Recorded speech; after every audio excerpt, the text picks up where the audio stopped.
Go to a warm climate, build a great civilization,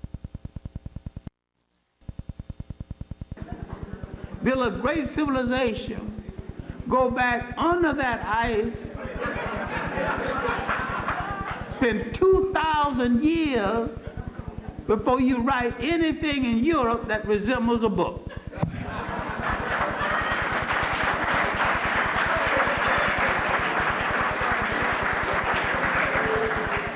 Once you understand that, they're trying to cover up the greatest sham in history.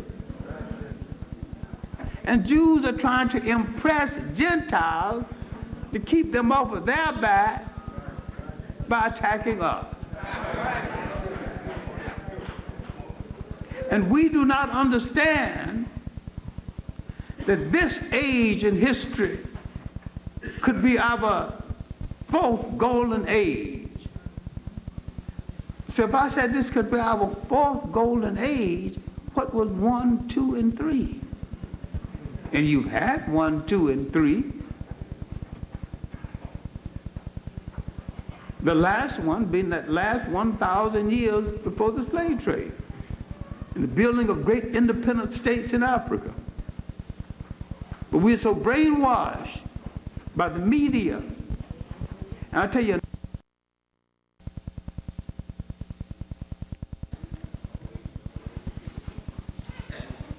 that we look with depression. We've never done anything like this. Look at this on the mind of the child. Then they begin to have some feelings. Then they see a picture painted by Michelangelo 1,500 years after the death of Christ, using his cousins as models.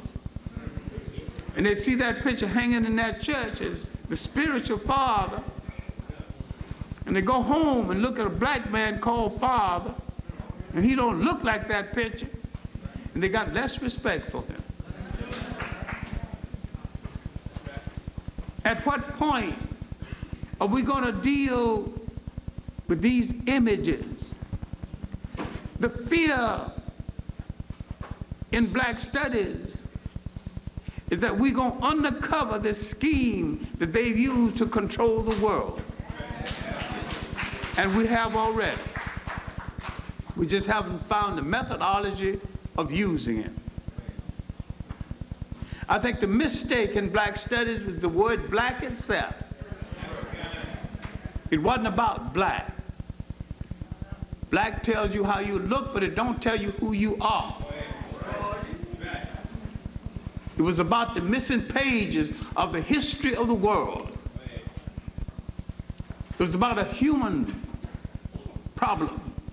It's about a people. It's about an African people. If you feel uncomfortable calling yourself an African people, then you got a problem, and it's not my problem.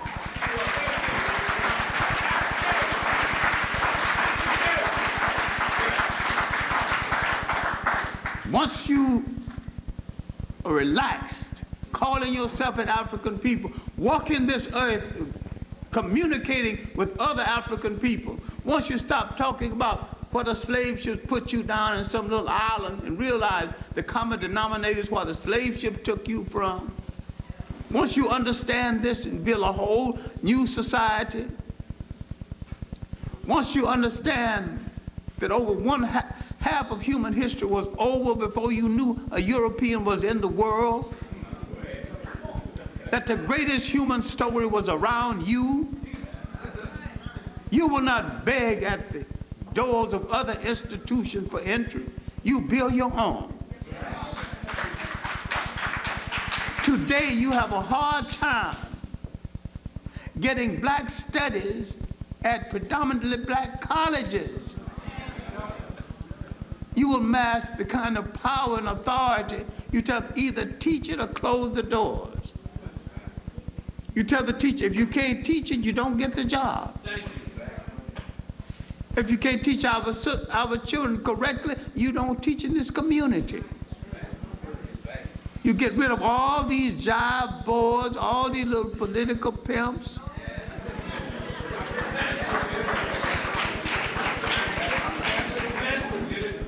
And you will put people in who will do your bidding and say that we have always been a revolutionary people.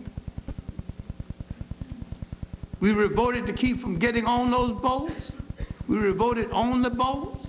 We were voted to keep from getting off the boats and got off of the boats and revolted consistently for 400 years, and we are still in revolts.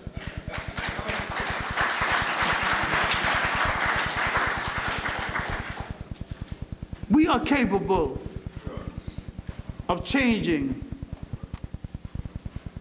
ourselves so that we can subsequently change the world.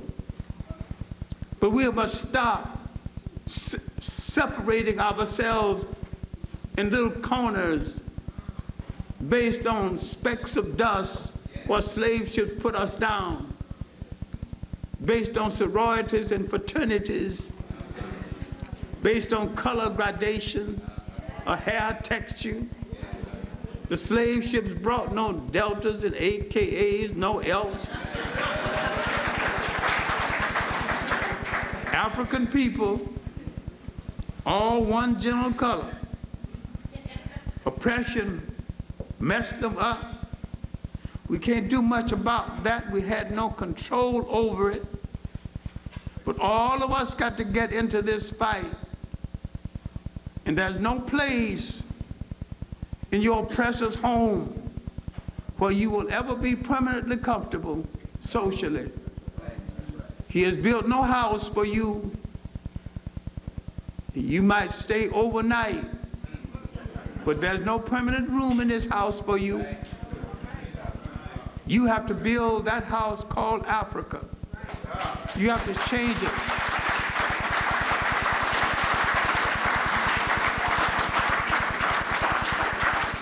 You have to change it to suit the spirit of African people. You might have to get rid of the nation state and build the kind of state where African people function best, the territorial state. Several states functioning within the state, cultures fertilizing other cultures, people mingling, exchanging. We were not a people that separated ourselves based on Baptist, Protestant, some tidbits of religions. I have within my family, a predominantly Baptist family, everything, from Holy Roller to Catholics. Our best jokes about the Methodists and the 7 Days Adventists.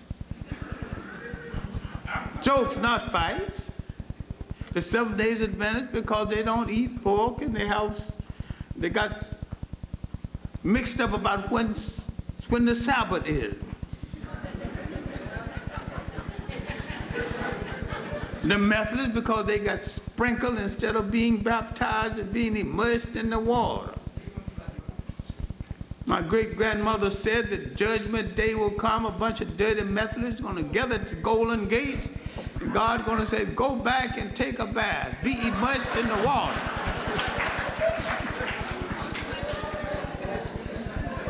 In addition to claiming our beautiful tradition, and we know they are beautiful, let us claim the wholeness of ourselves. Let us stop adopting artificial forms from our oppressor. Let us study African tradition. Let us study what has prevailed throughout the whole of Africa. There's been consistency on this. The concept of land tenure. Let us study Case LaHaye for the truth about the West African land question. And let us study Jomo Kenyatta's face in Mount Kenya, though in his lifetime he betrayed the concept. He had literally wrote a good PhD thesis about the concept.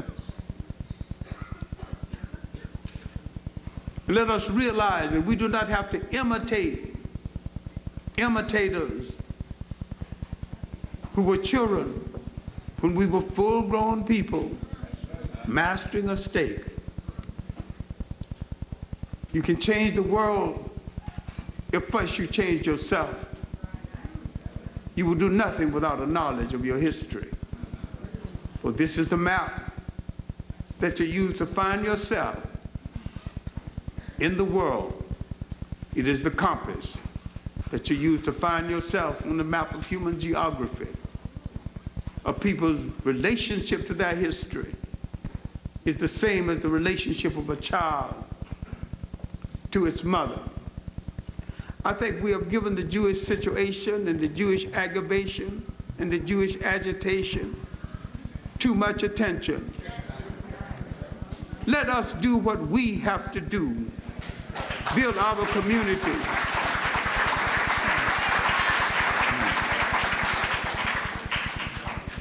Our scholars are capable of documenting what they say. Go ahead and say it. Don't let them tie up your time with all this nonsense about being anti-Semitic. So go fight your real enemy. Get out of my face.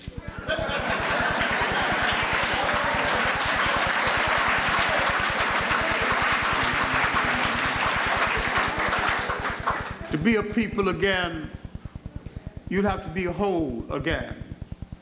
Look at all the systems of the world. Take from all of them what you need. Take from Christianity what you need. You invented it in the first place. Take from socialism what you need. You invented that in the first place and lived it out for thousands of years before any European ever thought about it. And the European has proved he's totally incapable of practicing it and don't understand it to this day. What I'm saying is that there's a difference between the seniors and the junior people of the world. You're the mothers and fathers of mankind. It is high time you act like the responsible senior people that you are. Thank you.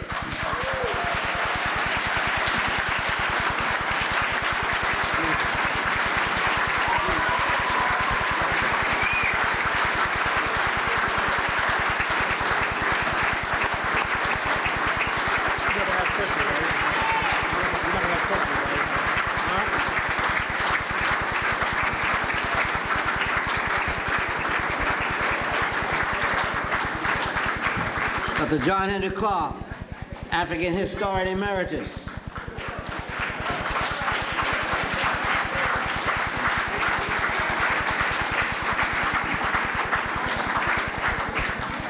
And now we're getting ready to, we have two more speakers and then a summary.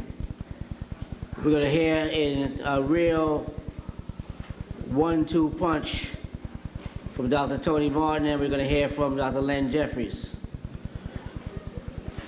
Brothers and sisters, many of you might not have had the opportunity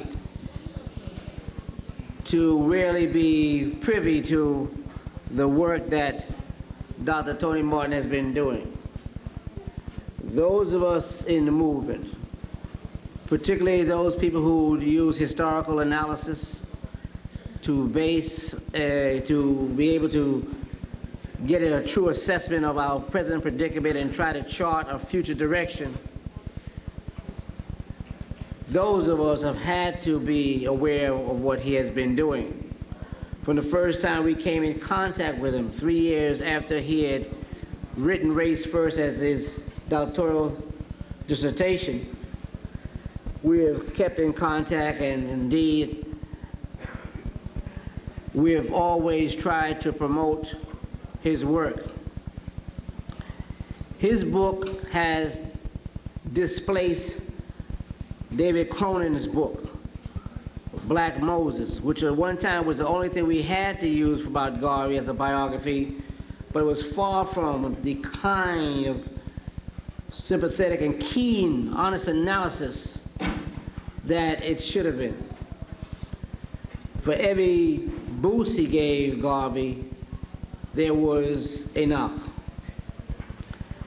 But when the people up at Wellesley, the alma mater of Hillary Rodman Clinton and Cokie Roberts, when they actually made a move against Dr. Martin, it was a movement or a move that was to self-destruct, because they didn't know his capabilities. And being that it overlapped with the same type of situation that was given by, or that obtained with Dr. Leonard Jeffries, and our community was already on fire because of the injustice that we felt that had been done to Dr. Jeffries. You know that any time we have had Dr. Jeffries here in the interim period, it always said chairman of the Black Studies Department, because we never recognized their move against Dr. J. Gordon didn't recognize either. That's why he stayed in a little office and let Len have the other office.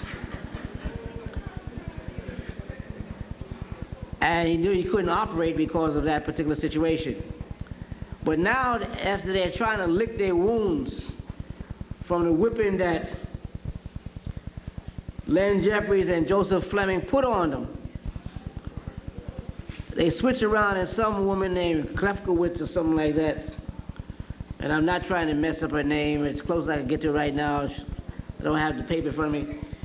She attacked a presentation by Dr. Ben at Wellesley based on the fact that he dared to say that the ancient Egyptians, or the people of Kemet, were black people. She was already fired up, but then when she looked around and saw that in this department was not two Selwyn Cujos, the chairman of that department, who follows behind their lead, but also that there was an independent thinker. And that independent thinker is one of the brightest thinkers out here, who has done so much to promote Garveyism, that in fact, that people who lived during the Garvey period actually take race first to refresh their own memories of what was happening at that particular time. Race first, the ideological and organizational struggles of the Universal Negro Improvement Association, Marcus Garvey and the Universal Negro Improvement Association, is a book that is a comparative reader with the 2 volumes of the Philosophy of Opinions, along with Garvey and Garveyism. So it gives me great pleasure to once again introduce a brother to this community that I first had the opportunity of introducing to you in 1976, the year that Race First came out. Will you welcome at this time a champion fighter and a person that will give Wellesley some licks that they have never had before, and we're going to be there at least holding his coat so he gets a fair one, but if we have to, we're going to join in anyway and help back him up. Dr. Tony Martin.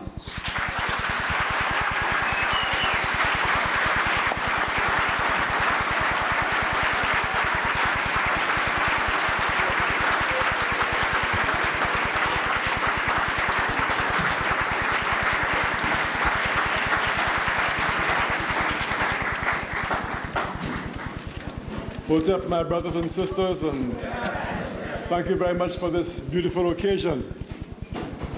Yes, it is indeed true that Jews invented the Hamitic myth, whereby it was said that Ham, the son of Noah, was cursed in the book of Genesis. And somehow it was said that Ham was the progenitor of the African race, and that all Africans would be cursed and enslaved for time immemorial because of this so-called biblical curse on Ham.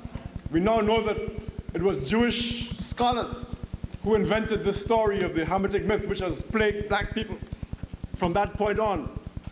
Yes, it is true. We now know that Jews were very importantly involved in the slave trade in medieval times, both, as Professor Clarke has said, in the East, in the Arabic areas, and also in Europe.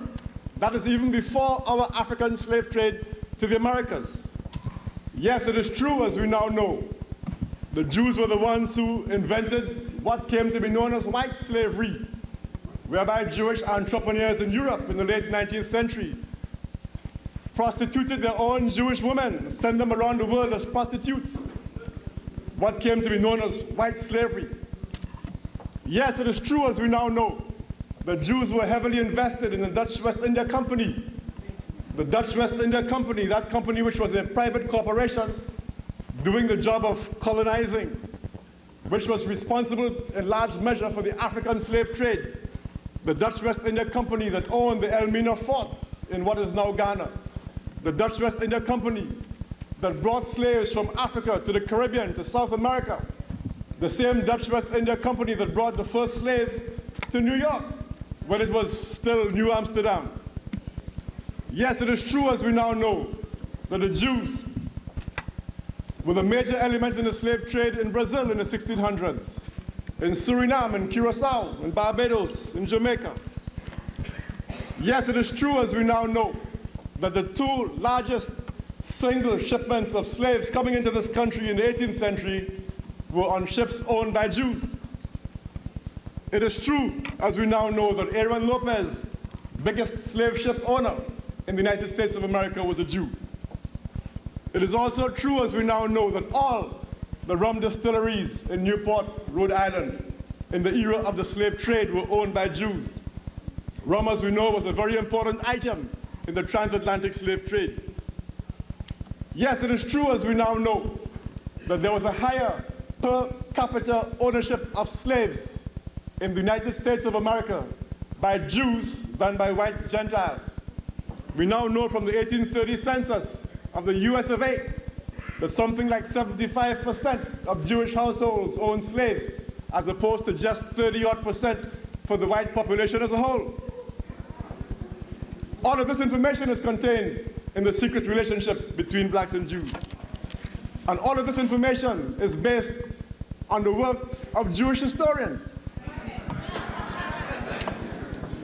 So how come that we have a situation, an amazing situation developing here, where the Jewish leadership in this country is trying to deny the undeniable? And the only reason why the Jewish leadership has been able to place itself into this untenable and indefensible position, it seems to me, is because they have become drunk with power. They have gotten into the habit of easy victories over our people. Professor Clarke said no more easy victories. They have won some easy victories in the past, and they have become so drunk with the power coming out of those easy victories, and have become so arrogant and so conceited that they have come to the point now where they believe that they can in fact defend the indefensible. The Jeffries case has shown that their time has come to an end, that from now on they will be forced to deal on an intellectual level with an aroused black community. And once we force them to deal on an intellectual level, the Jeffries case has shown, and I hope that my case will show, that they cannot win.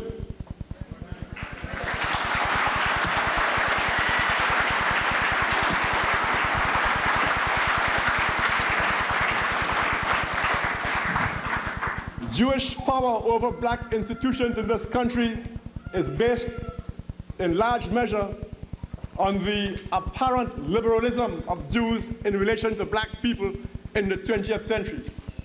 And what this book does, by showing the Jewish role in slavery and the slave trade, it punctures that balloon, that liberal balloon. It shows that Jews were in fact not a liberal community as far as black people were concerned for most of the history of Africans in America.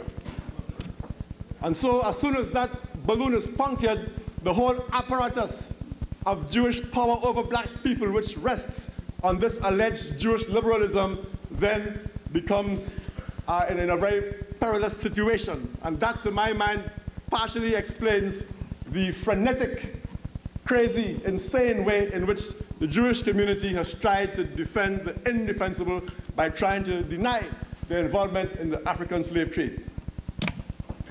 Now, Jewish liberalism, like I said, is a 20th century phenomenon. Apparent Jewish liberalism is a 20th century phenomenon.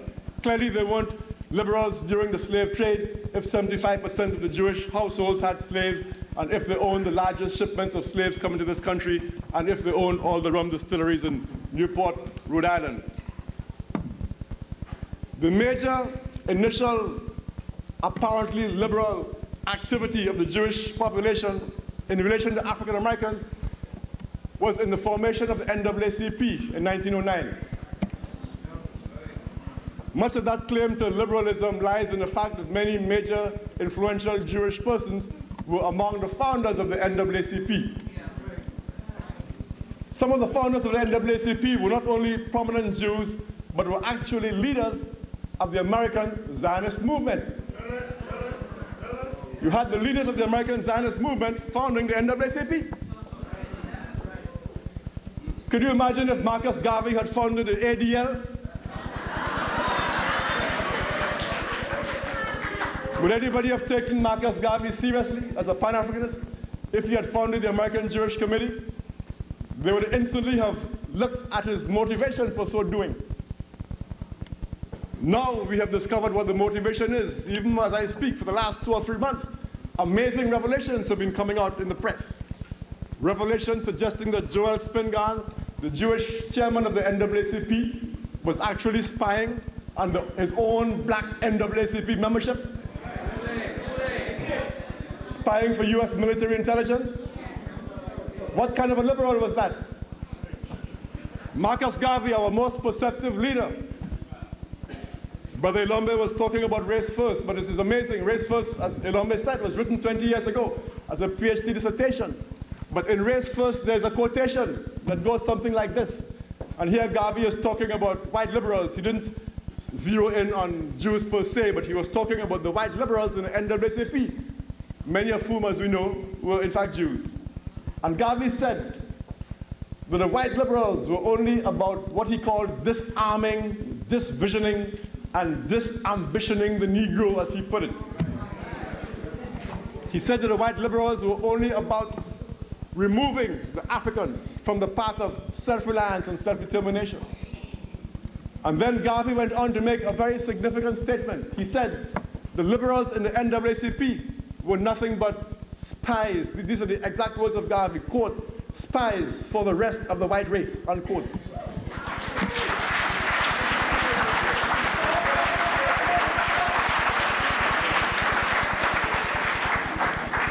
If one wants to really see the liberalism of the whites and Jews in the NAACP, one has to look not on the fact that they founded the NAACP, one has to look at their attitude towards Marcus Garvey and the Universal Negro Improvement Association.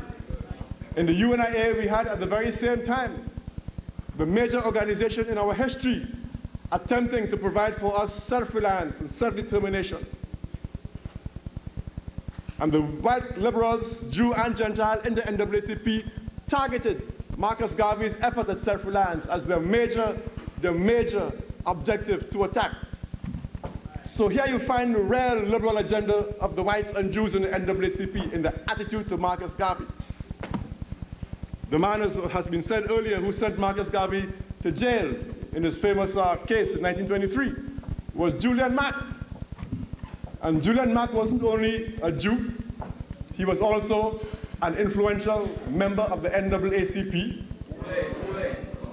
At the beginning of the trial, Marcus Garvey and his lawyers asked Judge Mack to disqualify himself. Here was this man who was a member of the NAACP, which had been waging a campaign against Marcus Garvey, the Marcus Garvey must go campaign. Members of the very same NAACP had written, right around the time that Garvey was indicted, they had written a letter to the Attorney General of these United States telling him that Garvey was a criminal, asking him to put Garvey in jail and or deport him. And here you had a representative of that very same organization sitting now in judgment over Marcus Garvey. And as Brother Ilombe said earlier, not only was Judge Mack a Jew, he was also a leader of the American Zionist movement.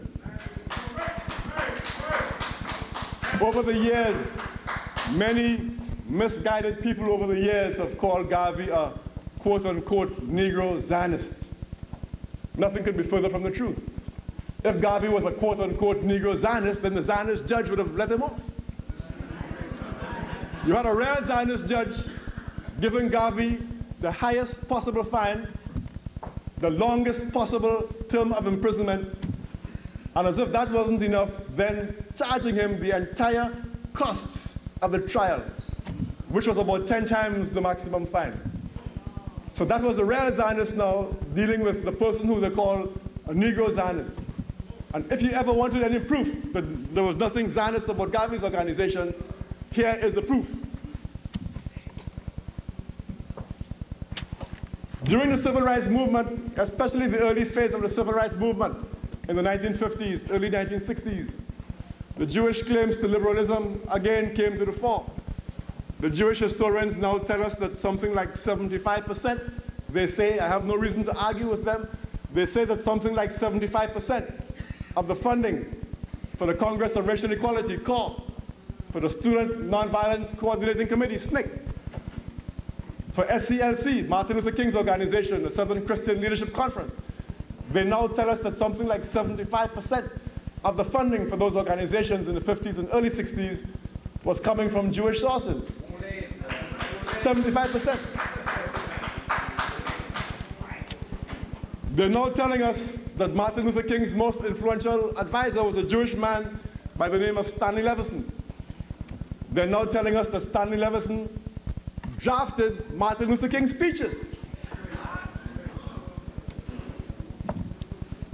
I suspect he must have drafted his books as well, because if you look at Martin Luther King's last book, Where Do We Go From Here?, you find a very strange attack on what he calls black anti-Semitism. So it might very well be that Levison must have helped draft that book as well.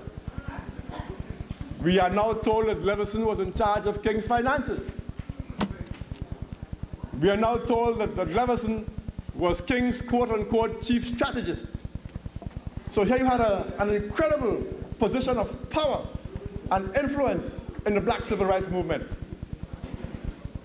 And much of what has happened in the last 20 years in Jewish-black relations can be explained around the question of that incredible power and influence which the major Jewish organizations had during the early phase of the black civil rights movement.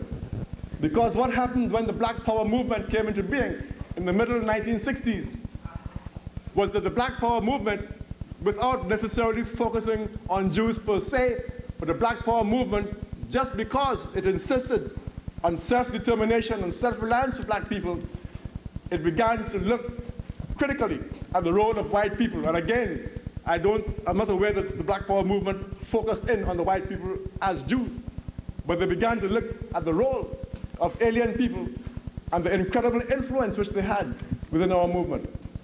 And the black power movement, thanks to people like Carlos Cooks, people like Malcolm X, people like Stokely Carmichael, now Kwame Ture, H. Rap Brown, that whole generation, Assata Shakur, that whole generation, that black power generation began to say the time had come. As Marcus Garvey said in his famous essay on African fundamentalism, the time had come for us to take control over our own affairs. And so without necessarily targeting Jews as Jews, the black power movement, insofar as it expels white people from the movement, automatically struck a very severe blow at that incredible Jewish power which had developed within the civil rights movement. And my suspicion is that once the Jewish establishment realized from the mid-60s on that they could no longer direct the black struggle from within, they seem to have taken a strategic decision that the next best thing was to try to destroy it from without. And so from the late 1960s on, you find a whole string of incidents bearing out my thesis. You had the Ocean Hill-Brownsville business back in 1968 in Brooklyn, where the Jewish teachers and the Jewish community generally destroyed the efforts of black parents to control the curriculum of their own schools, to control the education of their own children. You had the Baki case, among other cases. The Baki case is the most well-known of several court cases. In the Baki case, it was 1977, where you had a white man in California challenging the whole concept of quotas for black students in medical school. The case didn't involve Jews. The major Jewish organizations, the Anti-Defamation League, the American Jewish Committee, American Jewish Congress, they inserted themselves into the case. The case didn't concern them. They voluntarily entered the case as so-called friends of the court to argue, to file briefs, and to argue against the concept of affirmative action quotas for black people.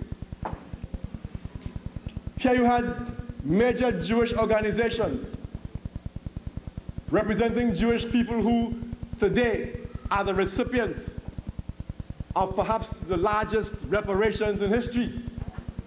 The Jewish state of Israel has received billions of dollars in reparations from Germany over the last few decades, billions of dollars. And here were black people struggling to maintain the absolute minimal reparations, a few quotas in medical school. And here were the recipients of the world's greatest reparations in history, entering into this Baki case to destroy even that little modicum of reparations that black people were getting via a few little extra places in medical school. You had the Dubé case, which Milombe mentioned earlier, at Stony Brook, where the South African professor gave his class a series of essays. One of the essays was Zionism as racism, which at the time was a very topical question. It was being debated. In fact, the United Nations, I believe, actually passed a resolution to that effect. It was a very topical academic issue at that point. All the man did was to insert this among a whole list of possible essay topics. The result, he lost his job. You had the case of Andrew Young in 1979, the darling of the integrationist, traditionally pro-Jewish establishment. And even Andrew Young fell victim to Jewish wrath in this period. Andrew Young was the US ambassador to the United Nations. Here was a US ambassador to the United Nations trying to mediate a problem between Jews and Palestinians. And he decided, as any rational person would do, that the only way to mediate a problem between two people is to talk to both of them. He had a meeting with the PLO. The result was that he lost his job. Around the same time that Andrew Young had his meeting with the PLO, a Jewish US ambassador to Austria, a man named Wolf, also met with the PLO. Did he lose his job? No, of course not. He was a Jew, he could do what he wanted. Andrew Young was judged by a different standard. He wasn't supposed to do what the Jews didn't like, even though the Jews could do what the Jews didn't like. But Andrew Young, as a black man, couldn't do what the Jews didn't like. You had the ongoing situation of Crown Heights. I recall, and I'm sure everybody here in this room is much more familiar than I am with the case. I think it was in the 70s where the young black man was killed by Jewish vigilantes in Crown Heights. Of course, you had the more recent situation in Crown Heights again over the last couple of years. Even Nelson Mandela was not exempt from Jewish wrath in this period. When Nelson Mandela came here to New York in 1990 on Ted Koppel's Nightline show, I distinctly recall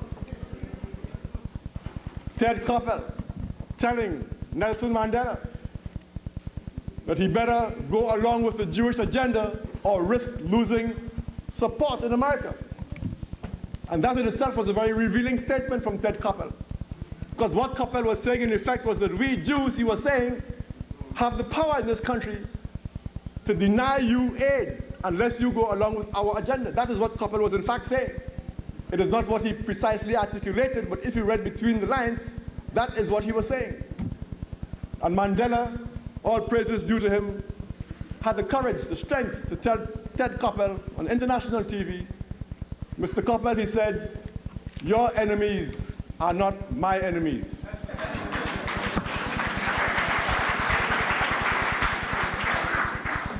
By some strange coincidence, Jesse Jackson was sitting in the front seat as this exchange was going on between Ted Koppel and Mr. Mandela.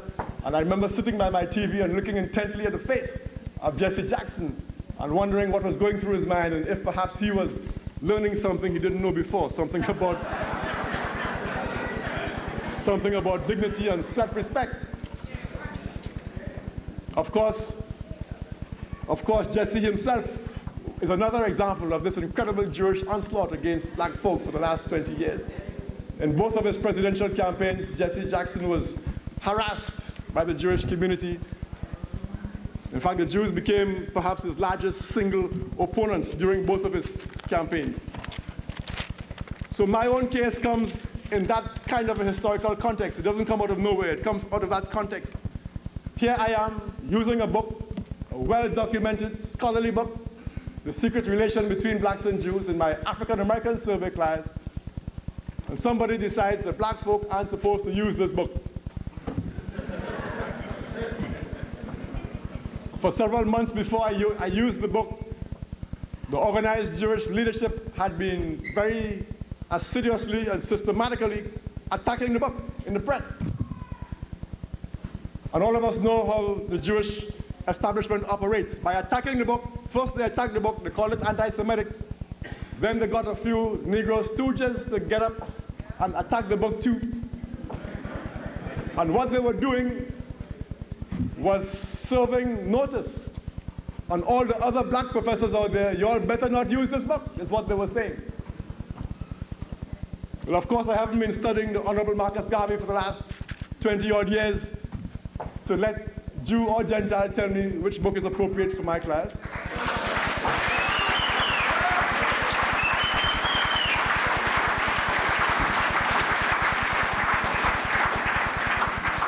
And so, naturally, I paid no heed to their warning. One of the Jewish newspapers, I believe it was the New York Forward newspaper, published by the Jewish community, after my situation arose, they had an article in there in which they said that I was defiant, quote unquote defiant. They called me defiant. And that too is very, very illustrative of what's really going on here. That proves beyond any shadow of a doubt that what they had done, their strategy was to tell black folk preemptively, as we say in Trinidad, from in front, not to use that book. So by my using the book, I was defiant. Who the hell are these Jews to tell me that I am defiant? They're not the mother, they're not the father. Defiant hell. The very term is so redolent of arrogance. Defiant. In other words, I am not supposed to use the book unless I get their permission, and having used the book in spite of the lack of permission, I was therefore being defiant. Can you imagine that? I was being defiant. My situation, I believe, is a very fascinating situation as a historian on the one hand, and also the person in the middle of it on the other hand. It gives me a very unique perspective on this whole situation, because as a historian, I can stand back and look at the situation objectively, almost as though I'm not the one involved, as though somebody else over there. I can stand back and look at it through the perspective of a historian, and see it in context, historical context. Of course, as the person involved in it, I get a very intimate feel for the Jewish tactics in these kinds of areas. And so it seems to me that my situation has illuminated, for me at least, many of the basic principles upon which the Jewish onslaught has been practiced over the last couple of decades or more. First of all, there's their incredible arrogance. In my case, you had two students from the Hillel organization, which is the student arm of the ADL. Clearly, they had been primed by their superiors that this book was anti-Semitic, quote unquote. They came and sat in my class the first day of the semester, unknown to me. An incredibly arrogant thing. The students then did what the elders have always done. It's very interesting. When the Jewish establishment moves on you, they move straight to whoever they perceive to be your superiors. In this case, the Jewish students who had learned very well from the elders, they went straight to the president and the dean of the college.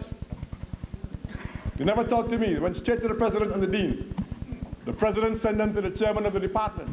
The chairman sent them to me. That's when they came to me. Only when they couldn't deal at any other level did they come to me. The Jewish organization has waged a struggle against us over the last several decades, also because of its great influence in the media. And here again, my case illustrated this.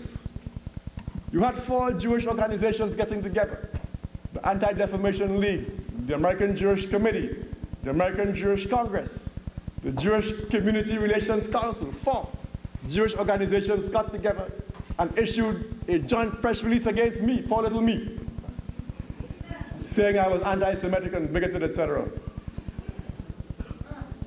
I have a copy of the actual press release, and it's the most amazing press release I've ever seen, and I've seen many press releases in my time. This press release is on a piece of paper this big. It has the logos of all 4 organizations across the top. It has the signatures of the various executives of each organization. The piece of paper is so big that I liken it to a medieval scroll. I'm sure in the movies you've seen those medieval scrolls where King Arthur and the rest of them, one of the knights of the round table would come to King Arthur and he would roll out this big long proclamation. Well, this is the proclamation they issued against me. They actually went on record as saying that it's the first time that 4 of the organizations ever got together to issue a single press release against a single individual. And the question, why is this overkill? And again, the reason has to be because they see a loss of power over black people. They vamped on Dr. Jeffries. As soon as they figured, well, Dr. Jeffries was, in the throes of struggle, somebody else cropped up at the side. They're getting to the point now where there are no more easy victories. In fact, where there are no victories at all. For the first time, they are at a point where we are beginning to win victories. And this makes them not only frantic and frenetic, but it almost makes them lose their mind. It pushes them into situations where they can't win.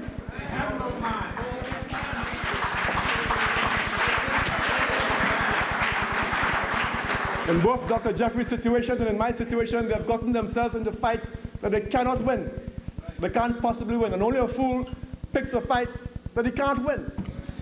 And the only explanation for this is the great loss of power and that frantic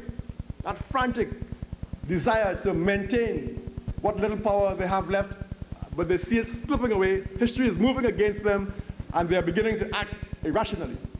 And in that lack of rational action, of course, we have our opportunity. In my case, too, I saw the tendency, the ability, the historical ability of the Jewish leadership to resort to lies and distortion. The Boston Globe published 4 articles against me, including an editorial, in 6 days. And it was a great learning experience for my students, because here, luckily the class was still in session. So here we had students, I had a whole class full of students who had actually read this book, who knew what the issues were, and I was able to, bring these articles and show the students, and the students could see for themselves the lies and distortions. They were seeing things written in a paper, in an editorial, that was just totally devoid of any truth. One of the greatest distortions which has been manufactured around this particular case is that the book, The Secret Relationship Between Blacks and Jews, alleges, they say, the Jews were genetically disposed towards slave owning. A couple nights ago, Ted Koppel, before Ted Koppel got into the Little Wellesley section, by the way, Koppel's people, not Koppel himself, interviewed me for something like 30 minutes in my office, but only about 2 seconds got onto that show.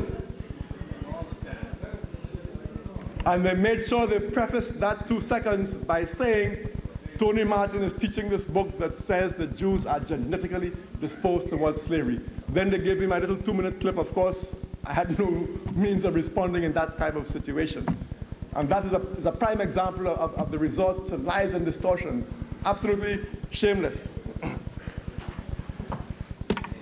Another mode of operation of the Jewish leadership, which my case illustrates, is their shameless use of the Uncle Tom element within our race. Practically every single article that has been published on my situation in the Jewish press, and many of those in the non-ostensibly Jewish press, almost every single article has quoted poor Skip Gates. If I was Skip Gates by this time, I would be just sick and tired of being quoted. Or as Skip Gates says, or the great Harvard University professor said, Skip Gates is not a historian, never wrote a history book in his life. He wrote, an op-ed in the New York Times about a book that showed no evidence that he had ever read the book. But the fact is that he has offered himself up to be used in this way. On my own campus, we have some of this element who are also falling over themselves in their rush to also offer themselves up in the hope, I presume, that they too will be rewarded as Skip Gates has been rewarded with fame and fortune. Another element of the tactics of the Jewish organizations, which my case illustrates, is their tendency to suppress free speech. They operate in the name of free speech, but they in fact suppress free speech. The question is free speech for the Jews and their Uncle Toms, stooges, and everybody else, if possible, is to be excluded from the media. We saw it on the Ted Koppel show, like I said, you know, they biased the segment dealing with Wellesley, and of course I had no opportunity to respond. The Boston Globe, as I said, wrote an editorial attacking me. I wrote a letter responding. They refused to publish it. Even my very school newspaper refused to publish my response to all of the Jewish allegations. The school newspaper also refused to publish a black student's response to the allegations of the Jews. We also see in my case the tendency of the Jewish organizations to resort to dirty tricks. I discovered just 2 days ago that the Hillel organization on my campus has sent a packet of information to the parents of black students on my campus. A packet of information very prejudicial to me. Of course I will respond. I have the ability to respond, and I will respond. But it just goes to show the level of dirty tricks that these organizations will resort to.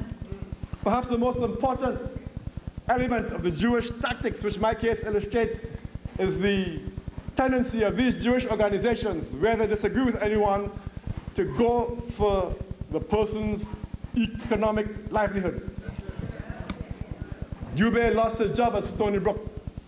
Andrew Young lost his job at the United Nations. Many black principals and teachers lost their jobs when the Ocean Hill Brownsville thing went down. They removed Professor Jeffries from the chairmanship of the Black Studies Department at City College. In the press release which the 4 Jewish organizations put out against me, they called upon Wellesley College to fire me. Imagine that. They claimed, that they asked Wellesley College to quote-unquote review my tenure. In other words, they didn't like my perspective, so I'm supposed to be fired for using a book that tells the truth because they don't like the truth when it concerns them. Fortunately for us, like I said, the tide is turning. History is running against the Jewish leadership and their onslaught and their oppression, the manipulation of our movement for the last several decades. It is moving against them because we have an aroused population. We are in the midst of a black books revolution whereby our people, for the first time in our history, are now able to write books, publish them, distribute them, sell them, without going through any Jew or Gentile distributors.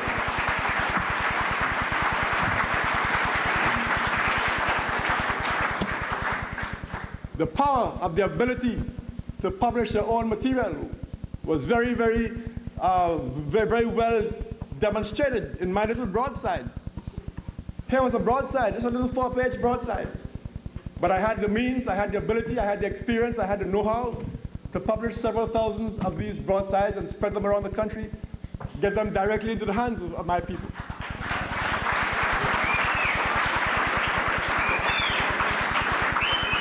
And I was very heartened by the response of black people in this country. Everywhere the broadside went, people took it upon themselves to run off copies. A brother in Chicago told me he ran off several hundred copies. He went to a rally against Mayor Daley there and was just handing them out in the street. A brother in Montreal told me he ran off some hundreds of copies. Another brother in Chicago ran off hundreds of copies. A brother in Washington, D.C. told me he ran off hundreds of copies. And interestingly enough, when the 4 Jewish organizations got together and issued their press release against me, at that point they said in the press release that the book was no longer the problem. They said the broadside was the problem now.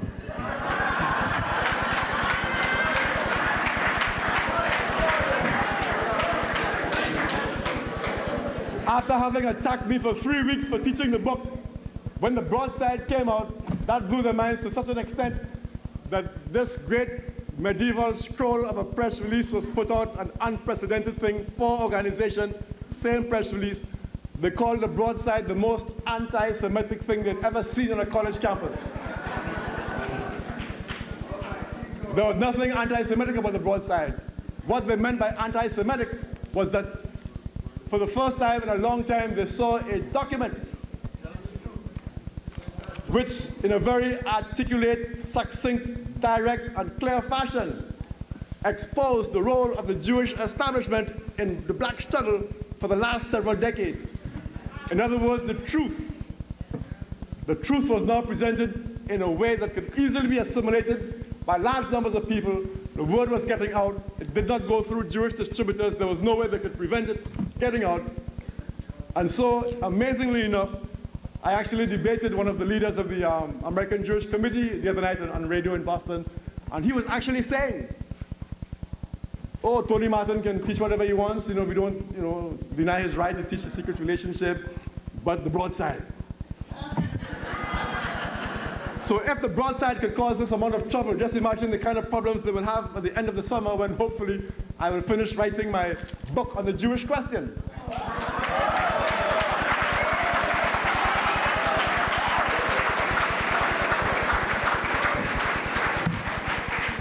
I'm going to call it the Jewish question, a black perspective. Dealing with the Jews for the last 2 months has made me an expert. An expert on the Jewish question. So I say in conclusion, I say like Brother Elombe said, we're not going to back off this one.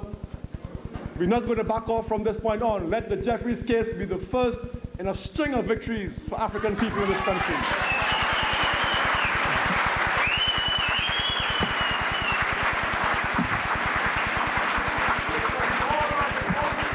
As Professor Clarke said, there must be no more easy victories for the Jews.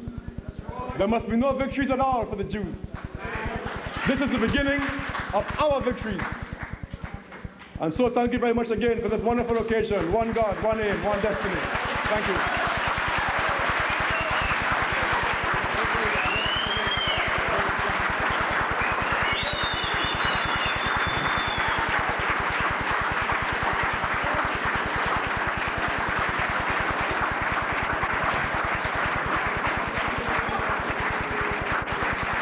Okay.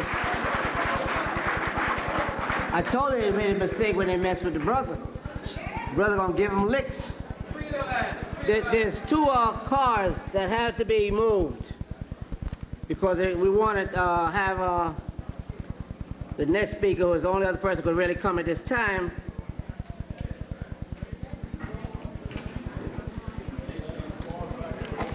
The license plate is W4N 816, a Toyota, is blue, and CJE 65H, New Jersey license plate, a red Honda. Please move it so the people can actually move out of there. Before I do this, last week I couldn't be here. Me and my wife had to go to Missouri. Can I have your attention, please? Because when you see the next picture in the Amsterdam News and all the papers, you're going to say, oh, I wasn't there when this thing happened. Because we want to get it, we want to cap this thing off. We're still moving on forward. And in the idea of getting education, because Garvey said that we must always try to have science and technology and nationalism. We went down to Missouri, to Central Missouri State University, because my number 3 son, Sinke Menelik, was graduated with a BA in Industrial Engineering Technology. So I just want to acknowledge and show. Sinke, stand up a second and let him see you, man.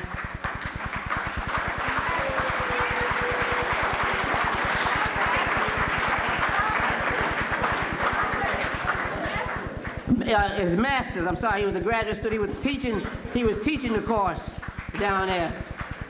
and he's just as much of a scientist as he is a nationalist. People who heard him speak here. Now, a crowning glory, because we have been here so many times for this brother.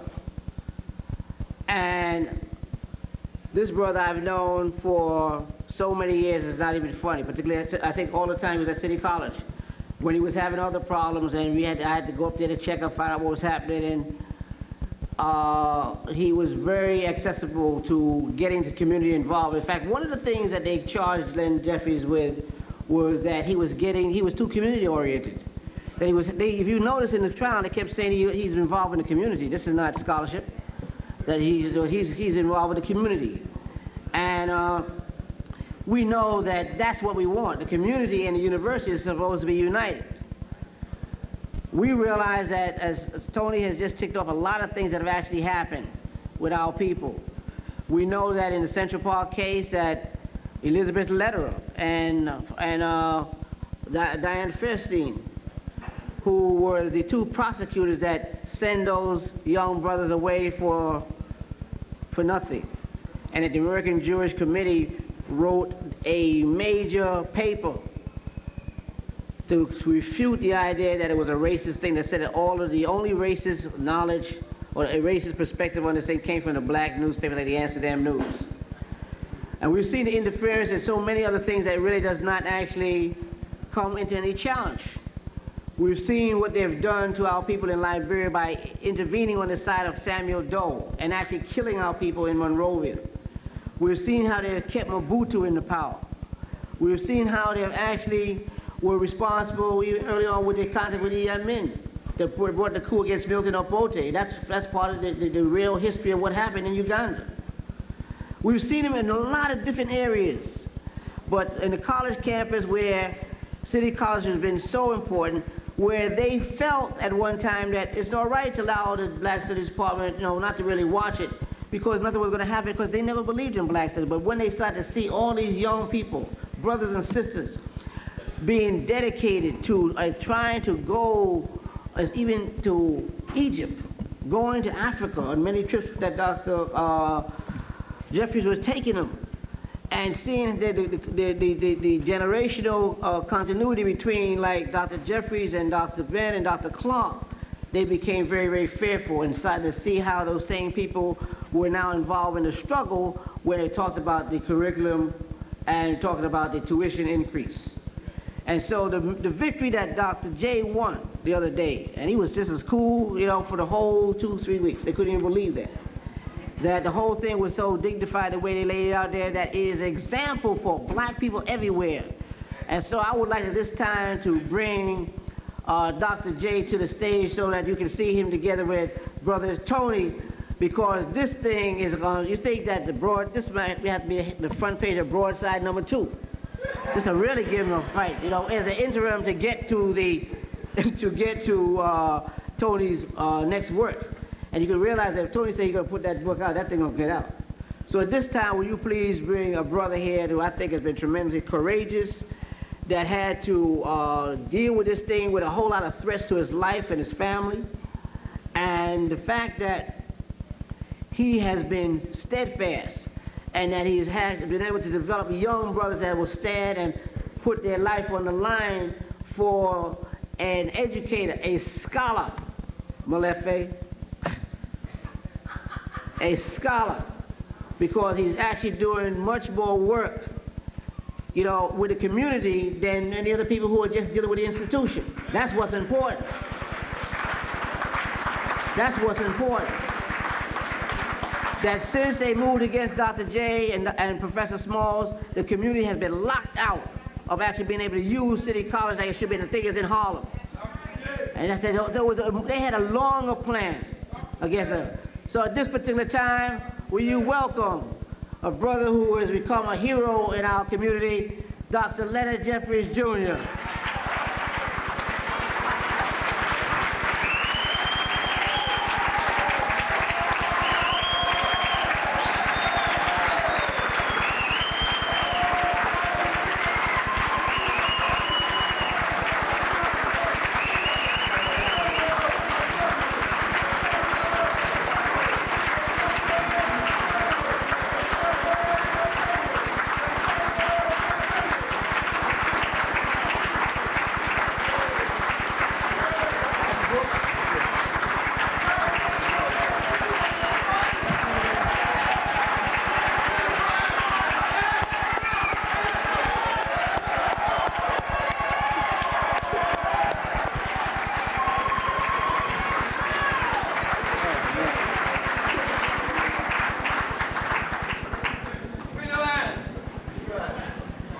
Hotep, brothers and sisters.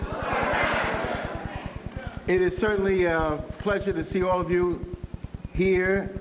We've been here many times, and it's getting so hot and heated, I was getting a little faint back there. And I hope we continue to come every Friday to support each other. These are important historical times, and it's important that we maintain that African unity. I think some of the brothers are wearing that Dr. J shirt that says on the front, Africans must unite.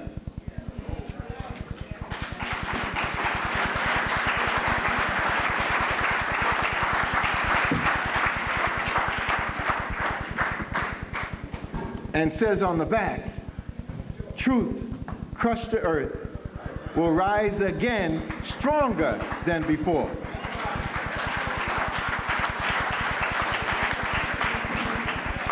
And it's interesting, stand up, brother, because there's going to church right there.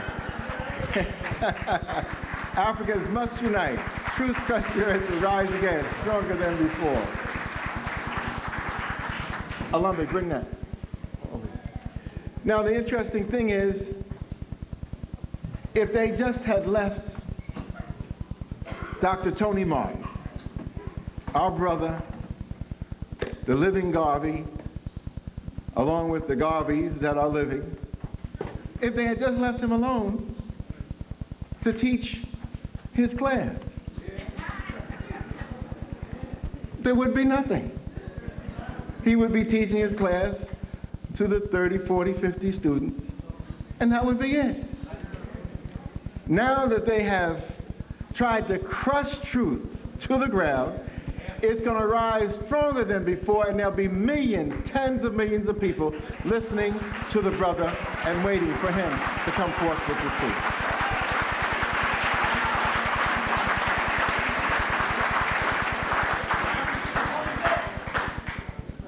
We can call it the African Holy Ghost or whatever you want to call it, but it's happening. No, it's happening. Last Friday, I was rushing off to Chicago.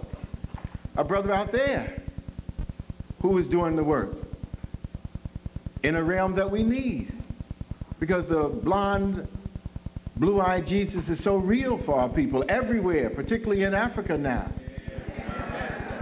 So he's produced a 2-volume study that was mentioned in the famous Albany speech, the most significant speech since the Gettysburg Address. He produced a 2-volume study of the black presence in the Bible. Well, they've been messing with him, and he was able to obtain a building in Chicago, 27,000 square feet. Now my house and the house of my brother, Marcus Garvey Jr. over in Teaneck, we got 2,700 square feet. He's got a house 10 times, a building 10 times ours.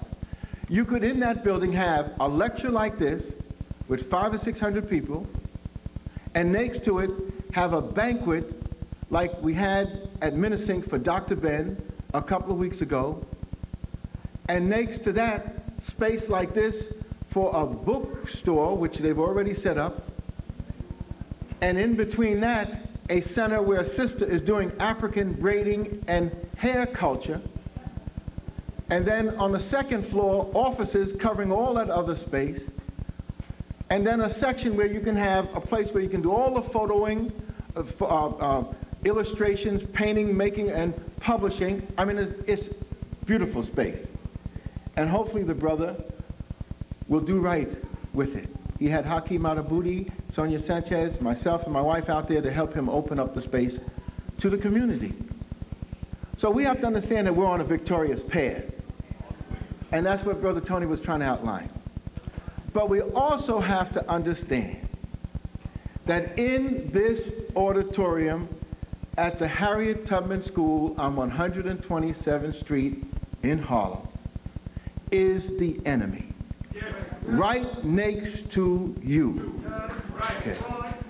We've got to understand that every word we are saying Every strategy we are presenting, every analysis we are making is now being recorded and immediately being piped into the Anti-Defamation League and the whole series of organizations that they have that are arrayed against us.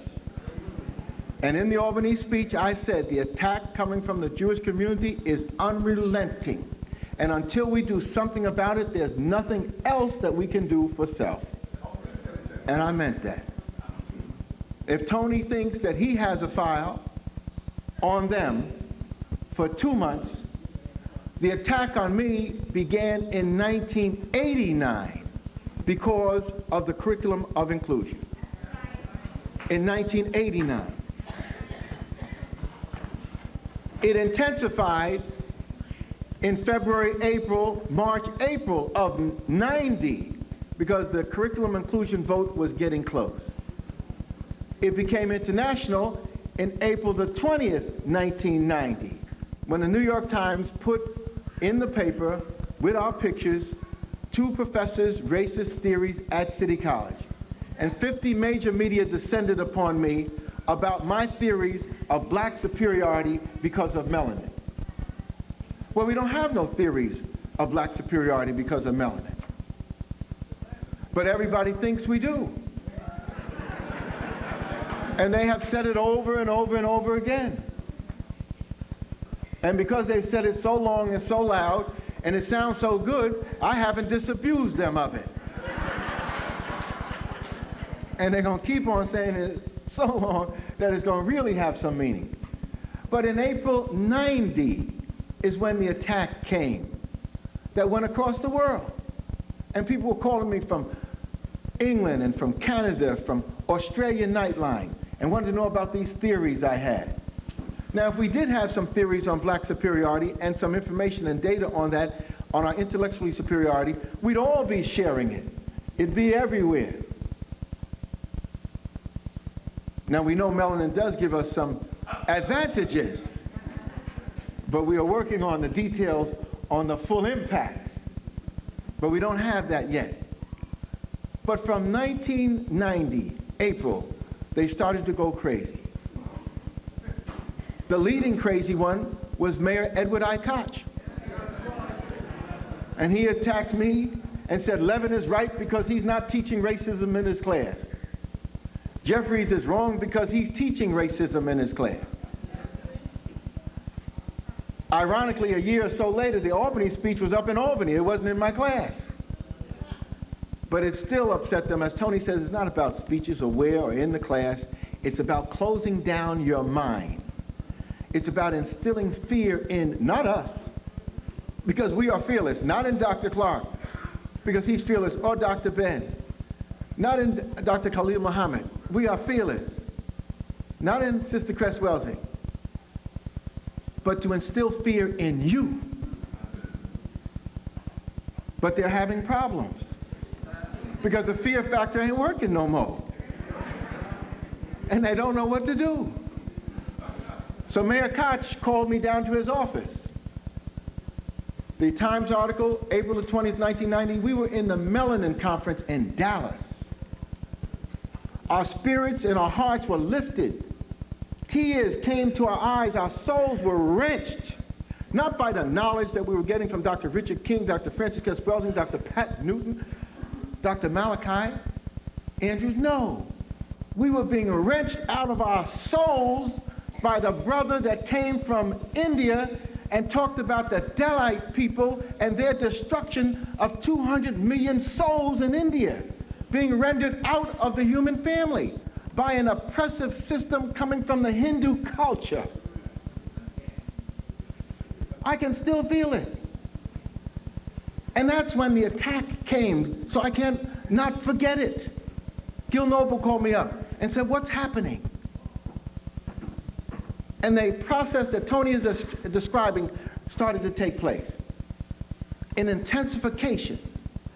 And Mayor Koch called me up and invited me down to his office. Why? To humiliate me. What is this information you have? Bring it down to my office so we can talk about it. So I said, well, I'm not going anywhere until you give back my pyramids.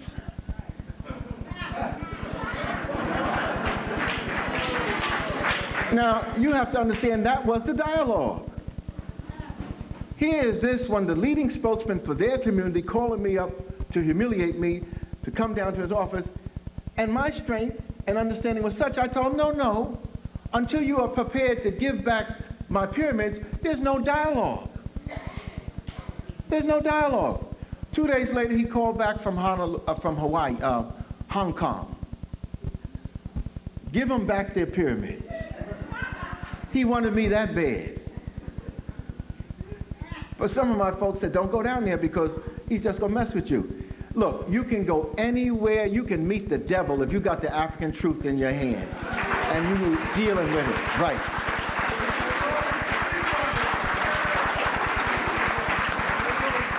We went down. The Jeffries brothers from Newark went to meet Ed Koch from Newark, New Jersey. But my brother said, you're not going down there by yourself. I'm going with you. So I said, well, come on. We've been living close since we were born, a couple years apart. 50 plus years together. Ain't no need to separate now. But my baby brother said something very special. See, you got to understand that you cannot be by yourself. He said, I am going with you, and my aura will protect you. And I know he's in one of these heavy African martial arts traditions. And he meant it. His aura will protect me. And in this couple of years of trial and tribulations, for almost 1 year, you saw him with these brothers by my side, standing with his arms crossed, looking at anybody who thought they was going to make a move on me. And just knowing that the brother was there gave me a sense of protection that was not there for others. It was not there when King was looking off that balcony. It was not there when Malcolm was standing up there in Harlem, up by the Autobahn. But I had that. And I got these young men too. But the beautiful thing is, I got you. This is what they're afraid of.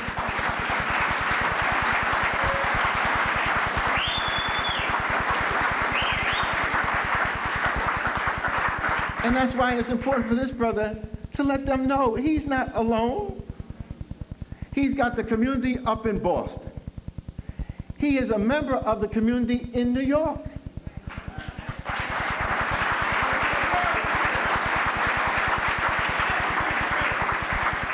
I just left Chicago, and they wanted me to come back because he's going to be in Chicago next week or so, on the 21st. The brother is a part of our international community. I go to England, and he's been there. I don't think they understand what has happened. I don't think they understand who we are.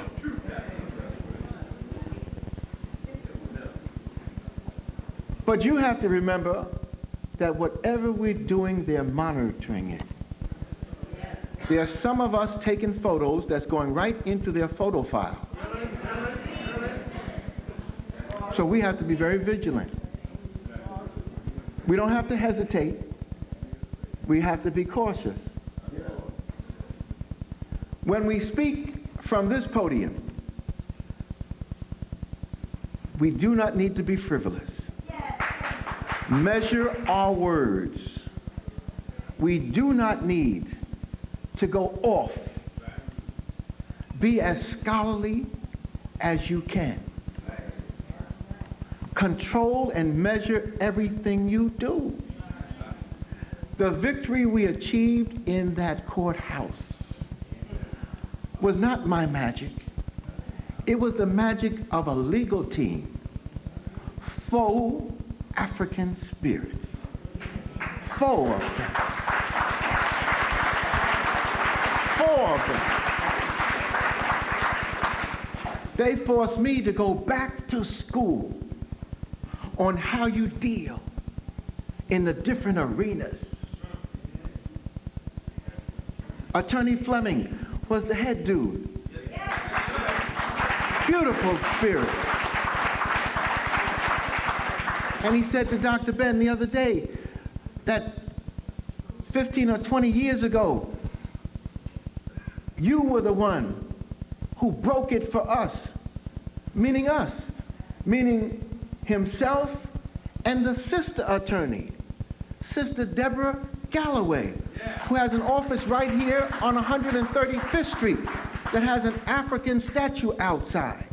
They were in Dr. Ben's classes, and it was at that point that they decided that they would use this knowledge to become warrior lawyers.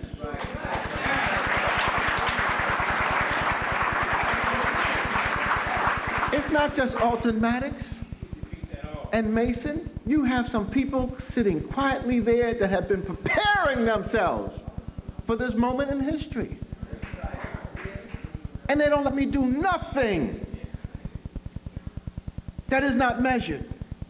You saw the most measured Leonard Jeffries in the history of the world.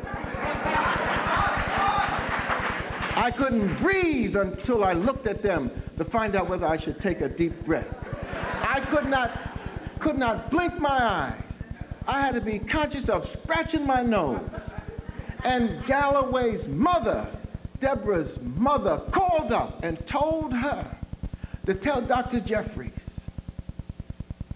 his profile is so dignified and powerful that he needs to stop chewing gum.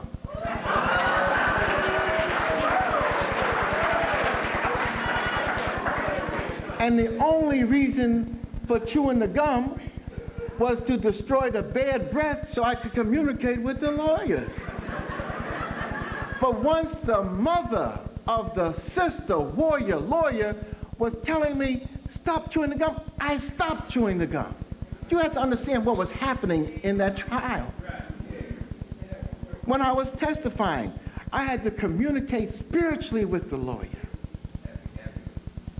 He had 100 questions that we went over before I hit the stand. Do you understand what I'm talking about, brothers and sisters? It took us 2 or 3 days to go over the questions. And he had to see that I answered them correctly, and if I did not, he said I would not handle it that way. If I were you, I would handle it this way. Easily massaging my ego. You know, we professors know it all. We know what to say because we've lived it. Here's the lawyer, warrior, telling me, no, say it this way, and it will have this impact. You can't do it by yourself. That was a beautiful African communal, cooperative, and collective spiritual process. If we didn't want nothing, I was renewed just by being there with them. Do you understand what that meant? To have the sister here and Fleming there, to have that beautiful sister, Weeks, sitting next to me, and then have this powerful brother, Frank, on that other side. Do you know what it meant? To be passing these notes back and forth. Do you know what it meant to have this legal team? Deborah sat there. She did not play an upfront role, but do you understand what they were doing, the sync that they had us in?